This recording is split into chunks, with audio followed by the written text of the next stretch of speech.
Ow! I keep poking my eye with my hair. I'm kind of jealous of bald people in that regard. Huh. Neat. I need to get like a band to hold my front hair back because I keep poking my eye out with my own hair. It's silly. I'm not going bald. You wear contacts? No, I don't like contacts. I don't like digging deep into my eyeball doing eyeball stuff. It's more like that body horror type of thing you've seen in horror movies. I can't do eyeball stuff. I can't do neck stuff. No. I've seen far too many movies where people get their necks broken, necks slit open, eyes get gouged out, eyes burnt. I can't do that stuff, no. I'd rather just easily put these on than like fumbling, trembling, trying to get a thing in my eyeball and I just struggle. I don't want to do that. I just easily put on these glassware on my face. Yeah, a lot of these I went with with a more like philosophical or surreal approach because I've also been big into surreal art. I'm gonna showcase, yeah, these ones. Oh yeah,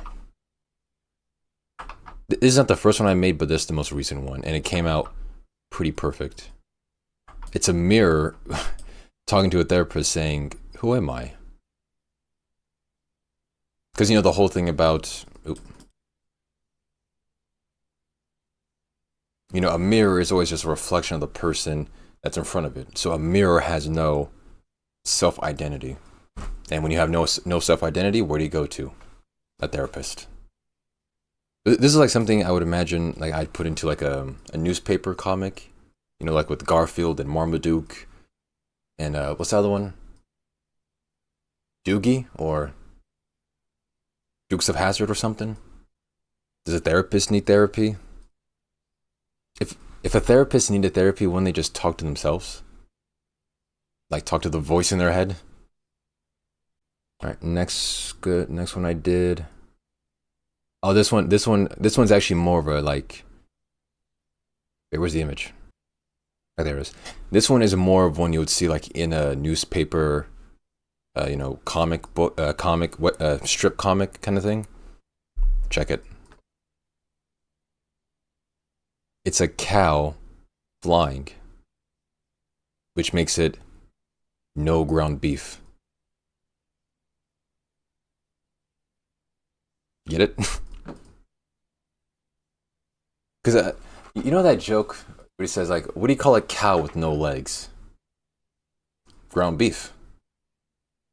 But this cow can fly. No ground beef. It was my attempt. There was an attempt, so, you know, whatever. Yeah, but this one's just, it's like, mostly just to be funny. Made a dumb thing. Oh yeah, this one. This one is kind of a failed attempt. The prompt for this one was, Earth is a big pile of shit. Yeah, essentially. This one is kind of a failed attempt. The prompt for this one was a man spitting out a black hole from his mouth. So this one doesn't really seem like it's spitting out, more like the mouth of this giant cosmic creature is a black hole. And for some reason, it included these two dudes. One of them was on a computer. I don't know why this guy's on a computer, but this guy is like entranced by this and he wants to walk into the black hole. Yeah, I wanted more of a picture of like a giant space creature and then it looking like it spat out a black hole and then it like goes to consume galaxies everywhere. Yeah, it looks pretty eerie. But I consider this one a failed attempt. It wasn't what I actually wanted. Okay.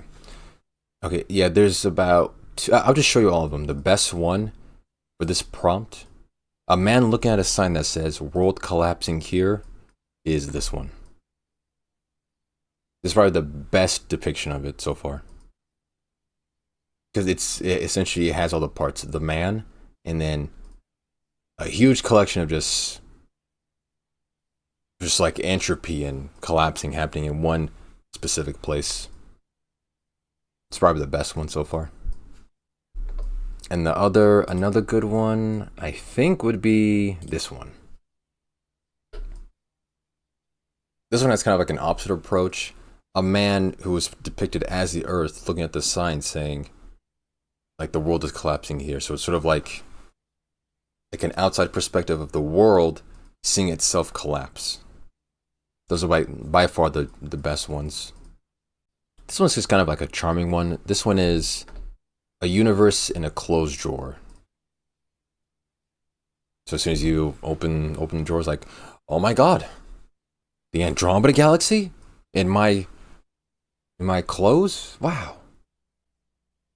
This is a neat picture. Oh, this one came out pretty well as well.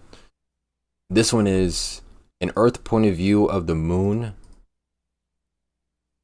Wait, what? Oh yeah, okay. It misinterpreted the prompt.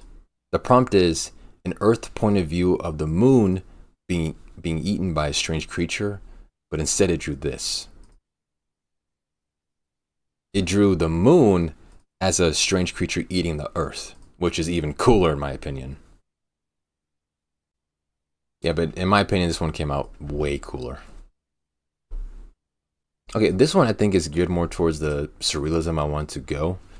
This is a highway in the middle of the ocean.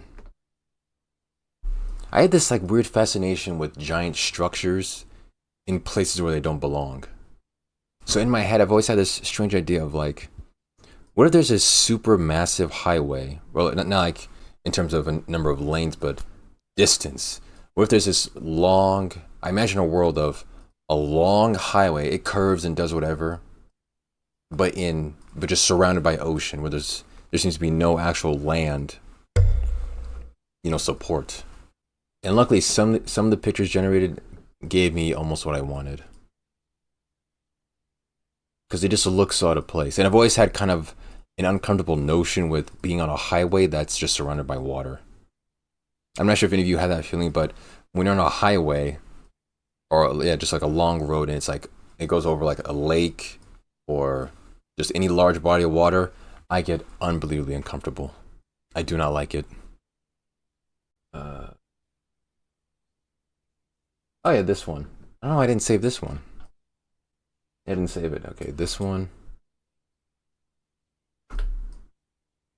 This one is the prompt was like a giant eyeball made out of Legos.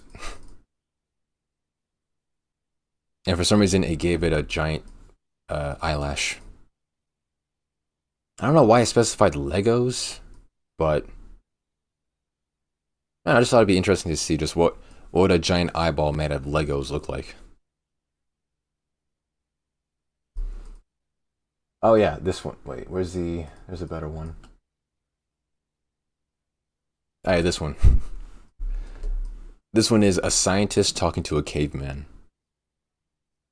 It's just the idea of these two completely different creatures in time, one way back there and one current, meeting together and communicating is just funny to me. No, I'll put it in here still. Yeah, this one. Okay, this one is definitely more towards the surrealism style, and I like the way this one turned out. Because normally when you give AIs long prompts, including text, it messes up the text. Like it has, duplicate letters, misses one letter, or fuses two letters together. This one came out perfect. The prompt was, of course, a man looking at a sign saying, "This sign is unreadable." And it printed out perfectly. All the text on the sign is perfect. It looks like a street sign. The letters are clear and legible. But of course, the point is that it doesn't make sense. This sign is unreadable, but he's still reading it. So I just imagine a world of strange street signs. Try saying that 3 times fast. Strange street signs, strange street signs, strange street signs. God, I almost had it. Messed up at the end. Damn it. Yeah, but there's another one. I really like this one too. One of my favorites. This one again, another one. The part of the sign chronicle for AI art. A man looking at a sign that says a real sign. Then the implication being, okay, this is a real sign, then where are the fake signs? Or what is a fake sign? Also, like, for some reason, I didn't specify this part. It put the man's head next to his side of his head, like he's thinking and confused about this sign, which is a good addition because it helps with what him trying to make sense of this sign. I think that's. Oh, no, there's one more sign one. Yeah, this one again, part of the sign chronicle. A man looking at a sign that says, "Don't read this sign." Like, how are you supposed to know not to read it unless you read it beforehand? Is something bad gonna happen to you if you read it? Who knows? But this man is completely perplexed by the idea.